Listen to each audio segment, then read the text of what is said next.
पिछले एपिसोड में पीछे जाऊन ने डेथ मैसेंजर और उसके लोगों के बारे में पता लगा लिया था और अब इस तरह से वे इनका सामना करने के लिए केव के अंदर जाने लगे थे। लेकिन तभी वे देखते हैं कि यहाँ पर नीचे तो बहुत सारे कंकाल पड़े हुए हैं और इसके अलावा इनके सामने बहुत सारे सड़े हुए डेड बॉडी भी लटके होते हैं, जिससे देख वे सभी काफी डर जाते हैं। तभी बे कहने लगता है कि इन्होंने इस तरह से कितने सारे इनोसेंट लोगों को मारा होगा, हम तो इसके बारे में बिल्कुल भी नहीं जानते। जिसके बाद टीचर जवाब भी इनसे कहने लगती है कि तुम्हें इसके बारे में डरने की जरूरत नहीं है, क्योंकि हमें किसी भी तरह से इनको यहाँ पर मारना ही होगा और अगर हम इनको मारने में कामयाब हो गए तो इस तरह से हम बहुत सारे लोगों की जान बचा पाएंगे। तो इसके बारे में सुनकर वे सभी भी इसके लिए पूरी तरह से रेडी हो जाते हैं और अब इस तरह से वे उनका सामना करने के लिए यहाँ से आगे की तरफ जाने लगे थे। अब इस तरह से हम देखते हैं कि दोनों तरफ के बीच में बहुत ही शानदार तरीके से फाइट होने लगती है और वे सभी अपने अपने पावर का यूज करके डेथ मैसेंजर के लोगों के ऊपर अटैक करने लगते हैं। लेकिन हम देखते हैं कि यहाँ पर डेथ मैसेंजर के लोगों की संख्या बहुत ज्यादा होती है, इसीलिए सियाटा भी तुरंत अपने सैनिक स्थान का यूज करके इनके ऊपर अटैक करने लगती है। वहीं दूसरी तरफ हम देखते हैं कि हाउस वन और लुओचिन भी अपने अपने पावर का यूज करके इनके ऊपर अटैक करने लगे थे, जिसके वजह से डेथ मैसेंजर के लोग इनके सामने कुछ भी नहीं कर पा रहे होते।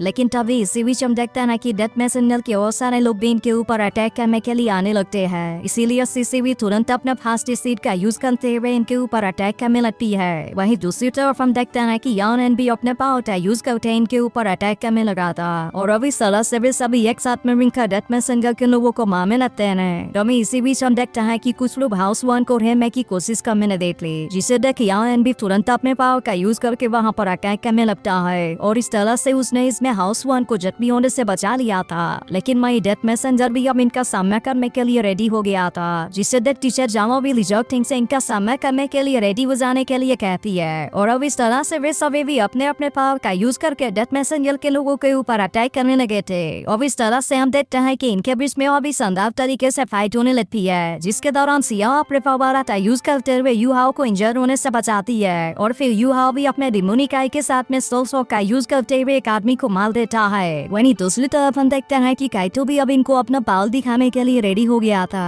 उनके ऊपर अटैक करके इनको मारने लगता है। लेकिन तभी से भी सियाटा और भी खतरनाक तरीके से इनके ऊपर अटैक करने के लिए रेडी हो जाती है, जिसके बाद हम देखते हैं कि वो इसके लिए फिनिक्स लोनिंग स्काई स्ट्राइक का यूज करने लगती है, जिसके वजह से डेथ मैसेंजर भी इसके ऐसे पावर के सामने कुछ भी नहीं कर पाता और इस तरह से सियाटा अपने इस अटैक से उसे भी मार देती है। अब इस तरह से हम देखते हैं कि इनके बीच की फाइट खत्म हो गई थी, जिसके बाद टीचर जावा इनसे कहती है कि इनका लीडर 15 वाला सोल किंग है और इसीलिए ऐसा लगता है कि यही डेथ मैसेंजर है। वहीं अब वॉम्ब और यूहा भी यहाँ पर आ गए थे, लेकिन तभी अचानक से याना के डेड बॉडी के अंदर से कोई ब्लैक ऑर्डर रिलीज होने लगती है, जिससे देख वे सभी पूरी तरह से हैरान हो गए थे। लेकिन इसी के साथ इनको पता चलता है कि लीडर का डेड बॉडी भी यहाँ से गायब हो गया है और इसीलिए वे सभी फिर से यहाँ पर पूरी तरह से अलर्ट हो जाते हैं। लेकिन तभी इसी बीच हम देखते हैं कि कोई आवाज इनके ऊपर काफी गुस्सा होने लगता है और फिर इनसे कहने लगता है कि मैंने डेथ मैसेंजर के खिलाफ में जाने की तुम्हारी हिम्मत कैसे हो गई। जिसके बाद हम देखते हैं कि इसके बारे में पता लगाने के लिए यूहा भी अपने मेंटल डिटेक्शन का यूज करने लगता है, जिसके बाद इनको पता चलता है कि यहाँ पर तो सभी डेड बॉडी के ऊपर बम लगाए गए हैं और असल में इनको फंसाने के लिए ऐसा जानबूझकर किया गया था। जिसके बाद हम देखते हैं कि इनको इसके बारे में सोचने का भी मौका नहीं मिल पाता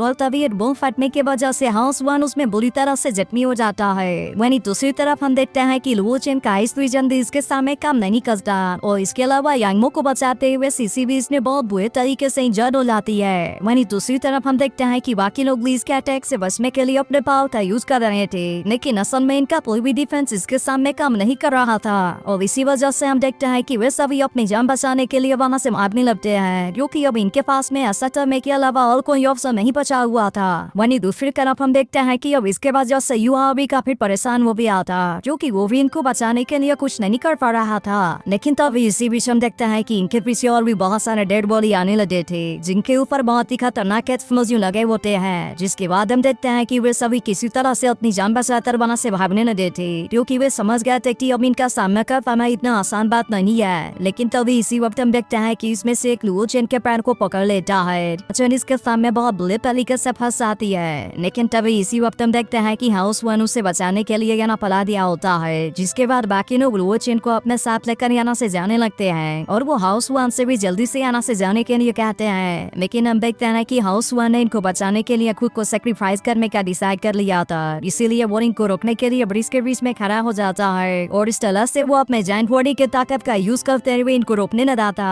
जिसके बाद हम देखते हैं कि उसे ऐसा करता हुआ देख बाकी लोग भी पूरी तरह से हैरान हो गए थे और यहाँ तक कि वे उसे बचाने के लिए उसके पास में जाने की कोशिश भी करते हैं। लेकिन तभी हम देखते हैं कि हाउस वन इनको गुड बाय कह देता है और अब इस तरह से वो सभी विंसोल मास्टर को अपने साथ में लेकर यहाँ से नीचे गिर जाता है। जिसके बाद अब देखते हैं कि बाकी लोग प्ले विंसोल मास्टर से बच गए थे, लेकिन हाउस वन ने इसके लिए खुद को सेक्रीफाइस कर दिया था। इसके बाद हम देखते हैं कि युवा इस बात से काफी उदास हो गया होता है और फिर वो मास्टर सुआन के बातों को याद करने लगता है, जिन्होंने कहा था कि सोल मास्टर की एबिलिटी ऑर्डिनरी लोगों से काफी ज्यादा होती है और इसीलिए अगर वो कोई भी बुरा काम करते हैं तो इसके वजह से ऑर्डिनरी लोगों को सबसे ज्यादा नुकसान होता है। वहीं दूसरी तरफ हम देखते हैं कि बाकी लोग भी हाउस वन के मौत से काफी उदास हो गए थे, जो कि हाउस वन ने इनको बचाने के लिए खुद को सेक्रीफाइस कर दिया, जो कि ये लोग उससे बचाने के लिए कुछ भी नहीं कर सके। पर तभी इसी वक्त हम देखते हैं कि डेथ मैसेंजर की और भी बहुत सारे लोग आना फरामी लगते हैं, जिसे देख वे सभी भी इनका सामना करने के लिए पूरी तरह से रेडी हो बैठे।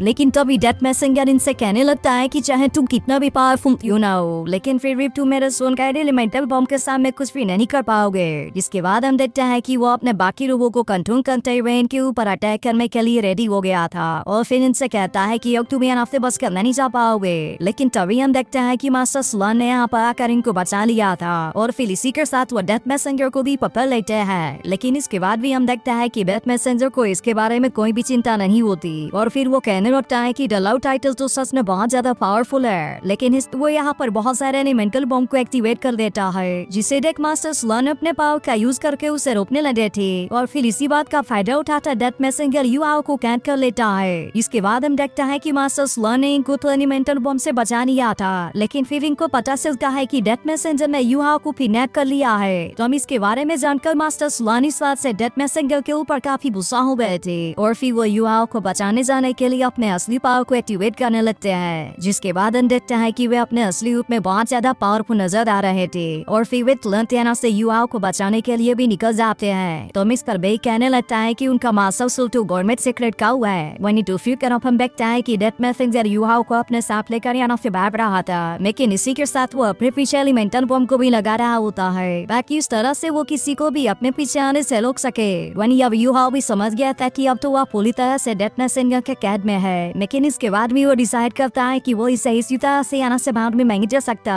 लेकिन तभी इसी भी हम देखता है कि उसे यहाँ पर एक कोली स्मेल फील होने लगती है, जिसका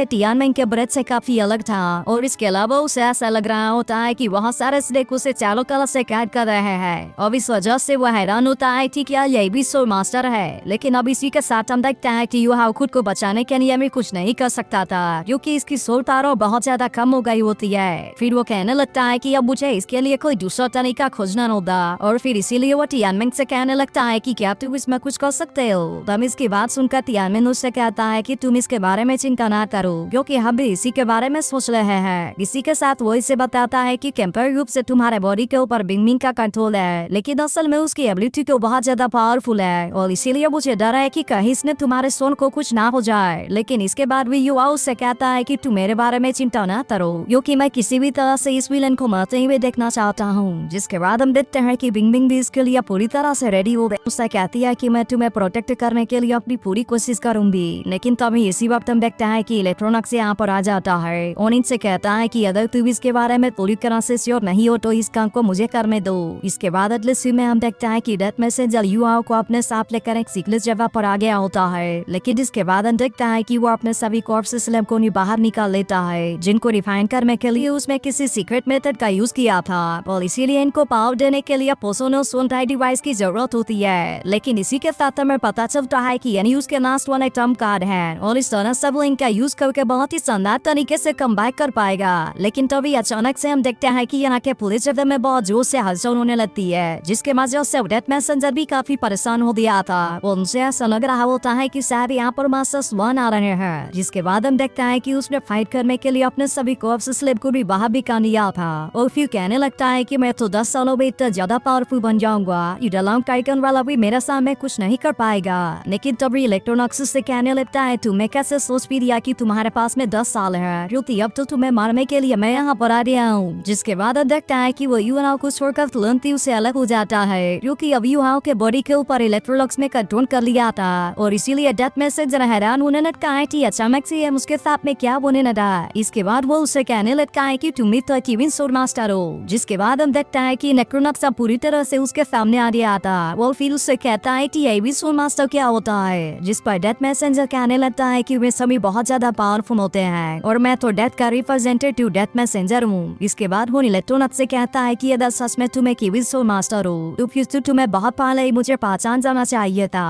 तो इसकी ऐसी बात सुनकर इलेक्ट्रोनक्स उससे कहता है कि तुम्हें तो अभी केवल नेक्रोमेंसी के किनारे को टच किया है, लेकिन क्या इसके बाद भी तुम्हें लगता है कि तुम खुद को डेथ मैसेंजर कहने के काबिल हो। जिसके बाद हमने कहा है कि इसकी ऐसी बात सुनकर डेथ मैसेंजर इसके ऊपर काफी गुस्सा होने लगता है और उससे कहने लगता है कि मैं तो सच में ग्रेटिव सोल मास्टर हूँ। अब इतनी बात कहने के बाद वो अपने नोबो को इसके ऊपर अटैक करने के लिए भी भेज देता है। जिसके बाद हम देखता है कि इलेक्ट्रोमक्स भी यहाँ पर अपने पावर का यूज करने के लिए रेडी हो गया था और फिर कहने लगता है कि वैसे तो मुझे भी बहुत सारी चीजों के बारे में याद नहीं है, लेकिन इसके बाद भी मुझे इतना याद जरूर है कि मैं पाने से ही डेथ कर दूं। तो अगर एक्सप्लेनेशन अच्छी लगी हो तो इस वीडियो को लाइक और इस पर एक कमेंट करके जरूर बताना और क्या आपको लगता है कि हम डेथ मैसेंजर इलेक्ट्रोनक्स के सामने कुछ भी कर पाएगा।